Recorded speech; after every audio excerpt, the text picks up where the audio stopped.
அப்போ யோசிப்போம், பிள்ளையை பேசாமல் மதரசாவில் போட்டிருக்கலாமே, பிள்ளையை பேசாமல் ஹாஃபிஸ் ஆக்கியிருக்கலாமே, பிள்ளைக்கு பேசாமல் இந்த மார்க்க கல்வி கற்றுக் கொடுத்துருக்கலாமே.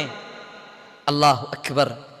அன்றைய அந்த தினத்தில், அந்த மறுமை நாளில் கை சேதம் படுவதற்கு முன்னால் இந்த உலகத்தில் நீங்கள் உங்களுடைய பிள்ளைகளையும் உங்களையும் நீங்கள் சீர்திருத்து, எப்படி நீங்கள் சீர்திருத்து செய்ய வேண்டும்? மார்க்க கல்வி, இந்த உலக கல்வி இல்லை, பயன் தரும் இந்த கல்வி இந்த குர்ஆனை கொண்டுதான். அப்ப அல்லாஹ் உங்களுக்கு கொடுத்த இந்த உயிரை, உங்களுக்கு கடைசி மூச்சு வரை நீங்கள் என்ன செய்ய வேண்டும்? இந்த உலகத்தில் இந்த சமுதாயத்திற்கு சீர்திருத்தம் செய்ய வேண்டும் என்று சொன்னால் கண்டிப்பாக கல்வியை நாம் கற்றுக்கொள்ள வேண்டும். கல்வி இல்லை என்று சொன்னால் எதுவும் கிடையாது. கல்வி இல்லை என்று சொன்னால்